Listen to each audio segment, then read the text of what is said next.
Hey guys, so I've been working on setting up my small space garden, and what that means is mostly containers.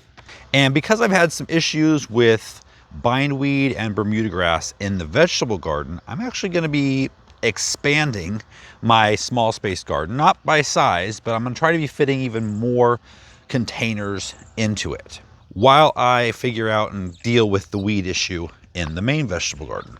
And working with all the pots, it got me thinking of a question that I'm asked very, very often. And that is, what size pot is best for what vegetable crop? And so I thought today I would go through all of that with you and just finally nail that down. And I know container gardening, especially if you're new to it, it can get a bit overwhelming, especially when you're figuring out what size pot do I put all these crops in. But I promise you, once you get it figured out, and you will after today, it's going to be really rewarding. Now, before we get started, I just wanted to mention that we are doing a big giveaway at the end of this video. In fact, Grassroots, who I got most of these containers from, and some of the fabric raised beds that are in my vegetable garden, they're going to be giving away a $175 gift card to one of you. But we'll get into that at the end of the video, so stick around. All right, let's start with tomatoes. Probably the biggest diva of a container garden. Now, as you can see, this tomato plant has more tomatoes on it than it's got leaves almost, because I have it in the right size pot and I'm not over fertilizing it. Now, if you want to know all the tips on fertilizing, I'll put a link down in the video description from last week's video about fertilizer mistakes. You can grow a tomato in a 5-gallon bucket. However, and this is kind of the idea with all of these that I'm going to be giving you, there are minimum size containers, and then there are ideal size containers. Now, an ideal size for a tomato plant is 15 to 20 gallons, which is what this pot is. It's just a pot that I got a tree in from a nursery.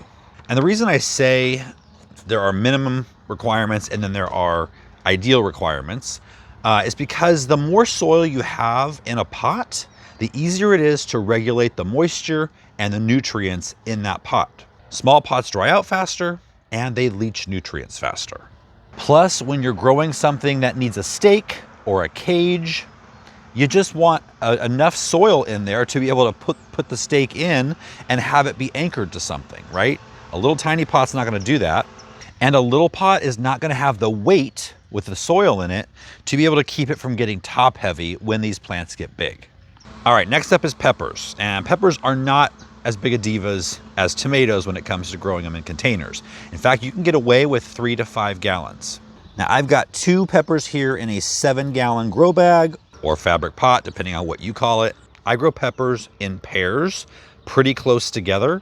In fact, if you got 2 in one little plug that you started seeds from, both seeds came up, you can go ahead and put that in a pot together. They seem to enjoy growing like that. No more than 2, but when they're close together, the leaves help to shade each other's fruit, which prevents sun scald, and they also seem to kind of help hold each other up that way. If you're in a hot climate, that's great. Peppers love the heat, but they also need to hold on to moisture. So again, bigger pots are better. And they also need room for their roots to spread out and to breathe. They don't want to be in something super tight or they're going to get cranky and their growth might get stunted. Now, this is not the time of year for us here in Southern California to grow almost any type of greens. Chard, maybe, kale, those would be fine. But any lettuces or arugula or anything like that, they're going to bolt very quickly coming up here soon. The heat's coming and it's just not a good match. But if you have a cooler summer, or if you're watching this right now and it's fall and you're getting ready to plant greens and you want to do it in containers, let's go over it. Other than regular sized kale and Swiss chard, those are 2 greens that get pretty big and they are going to need at least a 7-gallon container. Especially kale that grows tall, you need that weight of that container to keep it from flopping over.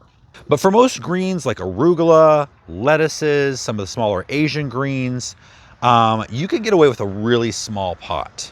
Now, again, a really small pot, you're going to have to pay more attention to the moisture and the fertilization schedule. But if you want to grow them in a small pot, you can do that.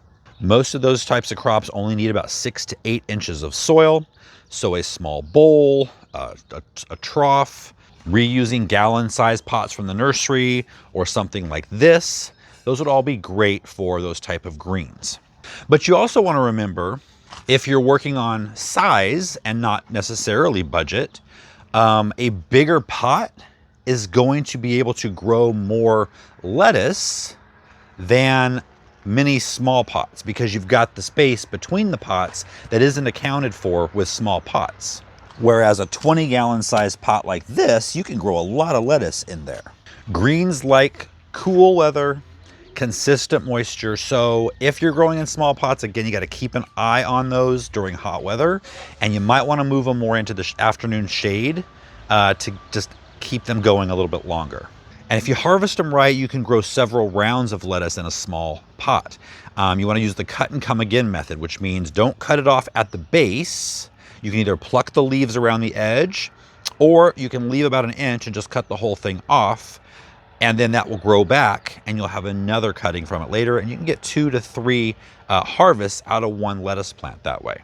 Now, root vegetables like carrots and beets, you've really got to pay attention to the depth of the pot that you're growing them in.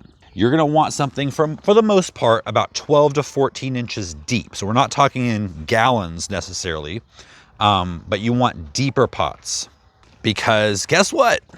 Carrots have long roots. They grow deep. Now, if you're growing little short stubby carrots like Parisian or little finger, you don't necessarily have to worry about that so much.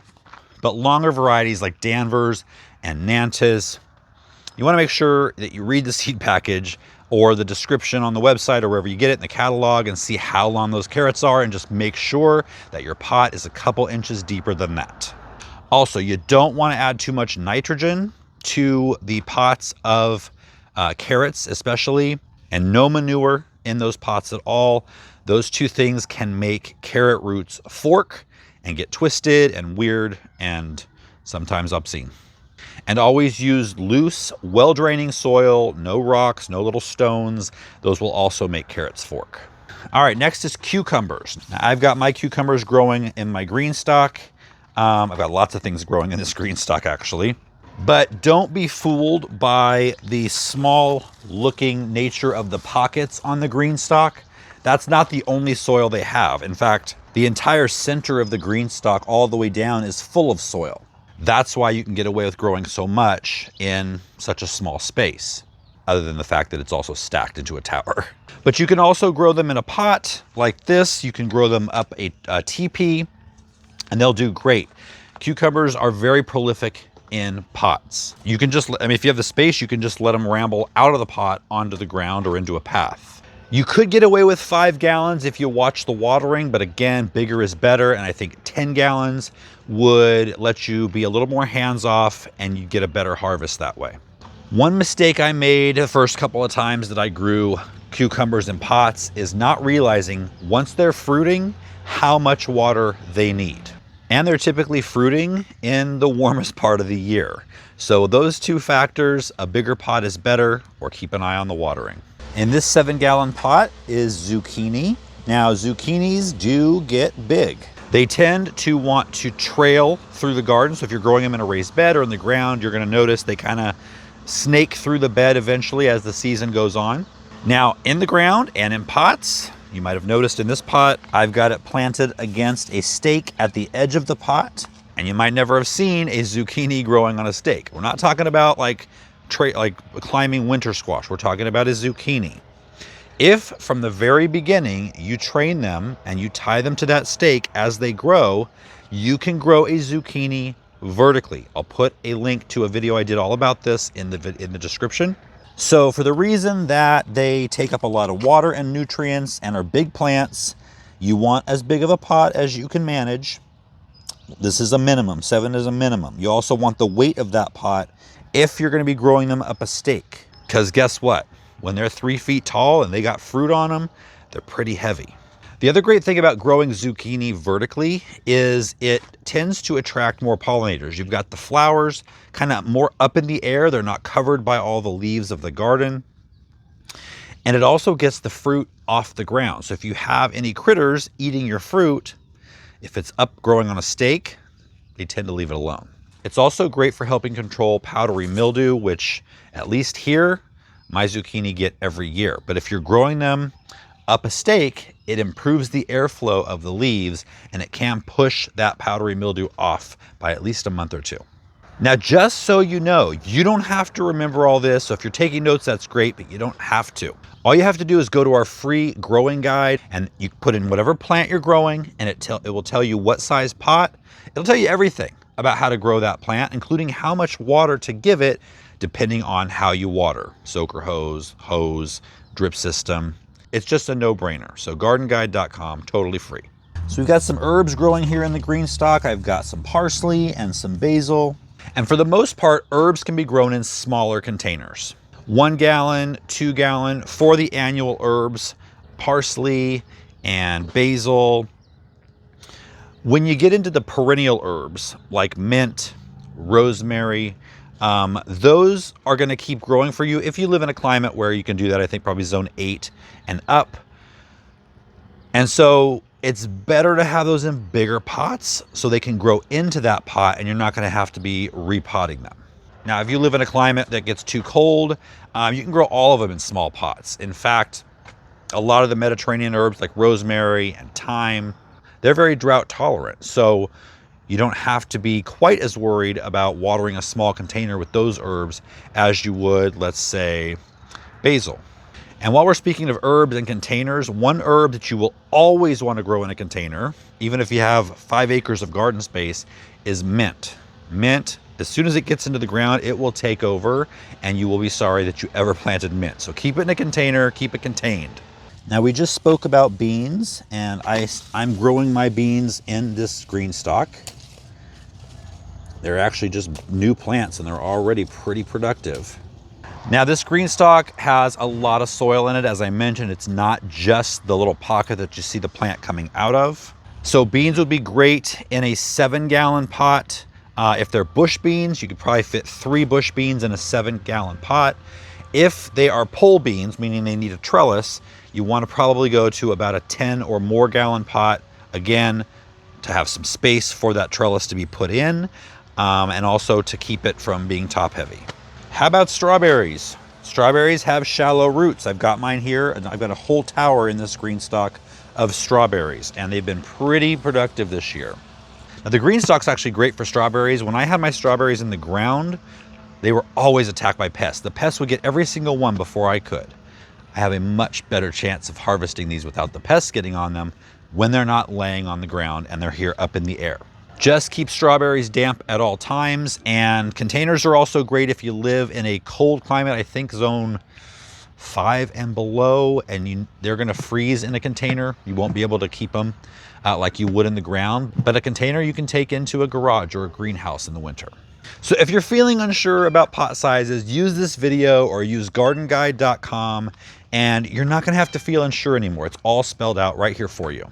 Just remember, water leaves containers faster and nutrients leave containers faster. So just keep an eye on that. Put your finger in the soil 2 inches deep. If you feel moisture, you don't need to water. If it's dry, water. The best way to fertilize containers is to use a organic liquid fertilizer. I use Neptune's Harvest. I have discounts on that. I'll leave them down below in the video description. But just feed that half strength on a weekly basis. That way you get kind of a habit, a pattern that you get used to every week, every Monday, or fertilizer Fridays. I heard someone say, just half strength, water all of your plants that way, and you're going to keep them hydrated and you're going to keep them fed throughout the growing season. All right, I hope this gave you some real world guidance on pot sizes. If it did, consider subscribing, give the video a thumbs up, and now let's talk about our giveaway. Grassroots is the creator of these grow bags or fabric pots that you see here. Now, I have never been able to grow in grow bags. We live in a hot, dry climate, and grow bags always dried out. I would have to water them 2 to 3 times a day in the summer, and that's not feasible. But these grow bags have the living soil technology, meaning they have this liner here that is food safe, of course, and that liner goes about 3/4 down the pot. It stops right here, and this is just fabric. That allows these fabric containers to do best what people get grow bags for, and that is root pruning.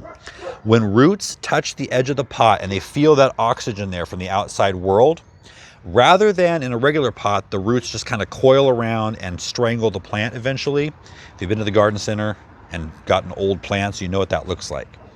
It prunes the roots, meaning it cuts them off and makes them branch. And just like when we're pinching back plants, it causes a better root system, just like pinching back plants causes a bushier plant. And so that's what you want these pots to do. And that's mostly done in the bottom quarter of the container. In the top 3/4 of the container, you don't really need that as much. And so this liner helps hold the moisture in. And I literally cannot grow in any other type of fabric container or grow bag than these type of pots.